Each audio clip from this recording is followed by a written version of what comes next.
Start reading until I was 17 years old. I know, that is crazy.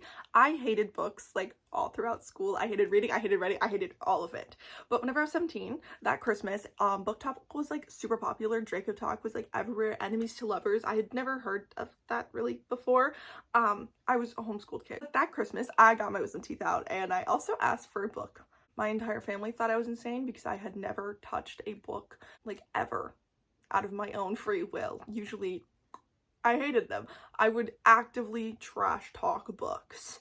And now I post about them and I want to be a published author. So, oh, how the tables have turned, and you never know when you're gonna like find your passion. It is so weird. I have no idea that books could like do all of this, I guess. It's crazy. When I was 19, I started a book talk, and I'm 20 now, and it's just so weird to look back and see how much I've changed a person and how much like others around me have changed. So this is like your reminder. It is never too late to find your passion and to start something new. And if you are anything like me, or were anything like me, and you hate reading, these are the books that got me into reading and literally changed my entire life. And I mean that with like my full chest, that I would not be here without these books. Specifically the very first book I ever read for fun were The Shadows Between Us by Trisha Levenseller. I owe everything to this book and to Miss Levenseller here, because oh my gosh, I had no idea that romance could be this. And like, look back, of course it's a YA book. I had no idea what it was doing. I've clearly read a lot more, but this book I think was the perfect start because it opened the door to a world I had no idea existed. Magic in a cool way, enemies to lovers, which is one of my favorite tropes. Marriage isn't a trope, it happens in real life, but in books, the marriage trope, just anything, arranged marriage, forced marriage, marriage of convenience. Oh, I love Marriage of Convenience, guys. But this, and that opening line, they never found the body of the first boy who ever broke my heart. That rewired my brain whenever I picked this book up and read it. And so if you're ever like, oh, I really want to get into the fantasy, but I don't want all this insane stuff, please read this book, or just read it now because it's so fun. It's so good. And the new edition has sprayed edges, and sprayed edges are like very popular. You'll find they're literally like every publisher is doing them now, and I'm like, what's going on? I know it makes them more money, but sometimes it's not for the better of the book. The next book that got me into reading was actually the Percy Jackson series.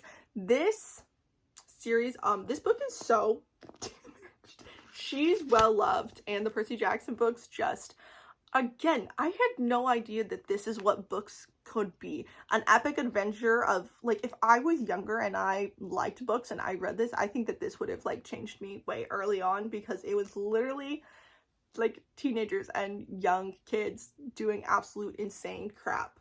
And being able to read this and read them all, just, oh my gosh, I could not recommend these books, like, enough. I'm gonna force my children to read them, because I'm a really great mom like that. But oh my gosh, Percy Jackson, he's just so freaking cool, man. Like, this entire concept, I need more books like this, but no books are going to be made with the same concept, because then they're going to be like, oh, you're copying Rick Riordan.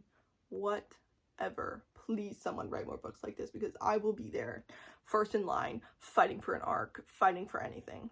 Okay, the third book has a lot of mixed reviews. I understand that it's not good. I understand that it's like kind of mostly bad, but whatever. This would be The Selection series by Kiera Cass. This book is like dystopian, and there's another dystopian book on this list, but it's like if America had fallen and somehow got a king and queen, and there's like rebels. I haven't read this book in a really long time, but I remember that I like it. It's actually a guilty pleasure read. I've actively been friends with people who have shit talked this book, and it made me kind of sad. Like, you can understand a book is not the best, but when you know someone likes the book, you shouldn't shit talk it in front of them. That's all I'm saying. America's Singer. This was the first book I ever got secondhand embarrassment from. When the red dress scene happened, I had to actively close the book. I didn't even know that was a thing, like that you could shut a book just to like, you know, close your mind off, because I imagine when I read books, it's like a movie playing in my mind. So reading that, seeing that visually, I'm like kind of cringing thinking about it right now. It's kind of making me uncomfortable. I loved Magson. He's like the blueprint for what I want in a man. He was so patient. He was so kind to America whenever he like didn't have to be, because this girl, this was the most forced love triangle I have ever read in my entire freaking life, but it was so good. It was so good. It was just like, I only count the first 3 books, the trilogy, because I don't know how I feel about next gen stuff. When Miss Tahira Mafi, her next book comes out and it's next gen Shatter Me, I have some mixed feelings, but I'm very excited for it. Anyways, The Selection, great book. I love it. It opened so many doors for my mind. Okay, speaking of more dystopian, Shatter Me. Guys, I love Shatter Me. I love Erin Warner so much. When I first read this book, I was just in shock, truthfully, because once again, I didn't know books could be like this. So for a 17-year-old, 18-year-old who has never read a book, these are like incredible to me, because I didn't know all that books could be. And this, I want this to be a TV show. I want this to be a movie. I want this to have a theme park.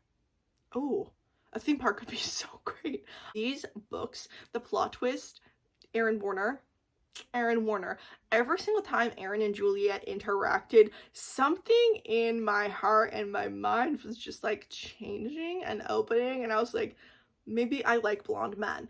And that's where unfortunately I've been cursed with the, you know, liking them. It's a curse to like blonde men, and it's a curse many women have to deal with, and I feel so sorry for them. We need a support group or something, because I know that no blonde man will actually compare it to like Erin Warner. Or Jax from Once Upon a Broken Heart. So, Shatter Me. This follows a girl her touch is lethal, and I was like, oh, this is interesting, but maybe her touch isn't lethal to everyone. And just ding ding ding, winner. This book, it deserves all the love it has. If people are like, I hate this book, I don't trust them.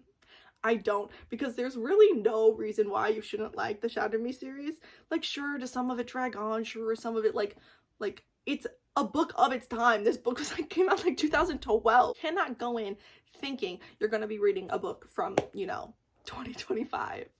But this book is so great. So I recommend this book to everyone, because it genuinely is a series. It makes you think. It opens your eyes to possibly liking blonde men. Don't do it. Don't fall for it, because it is a curse.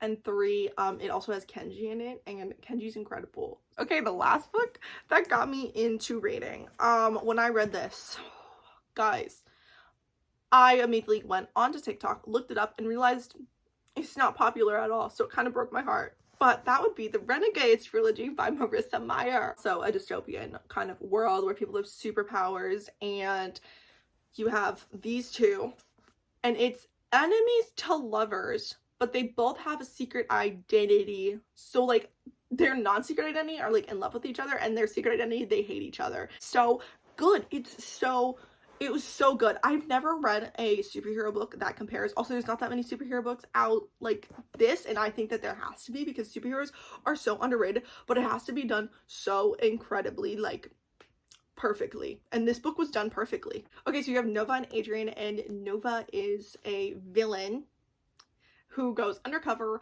to become a renegade, which is like their superheroes, and she wants to destroy them. That's pretty much the plot of this book. But she grows to love them, but she also hates them, so she's torn, and it's just so good. I don't necessarily understand why this book is not more popular.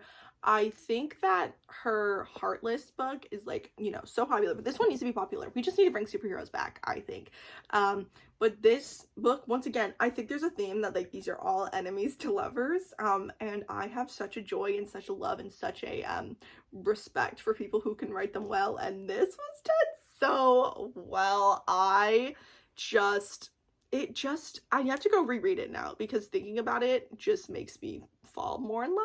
So I apologize if this video is not like the best quality or anything like that. I have never filmed a YouTube video before, but this is, hopefully I'll be posting like every week. I want to try to be consistent because I love talking about books, and I think this would be a fun way to talk about them for longer than I do like on other social media platforms. So yes, let this be a message that you can find your passions at any age, and you can grow and change and become whoever you want, because that's what's so special about living. So you can go from hating books to collecting over 800 of them and wanting to be a published author and work in publishing and just like love words. Crazy how that works. So thanks for watching. This is a little weird. You can follow me on TikTok and on Instagram.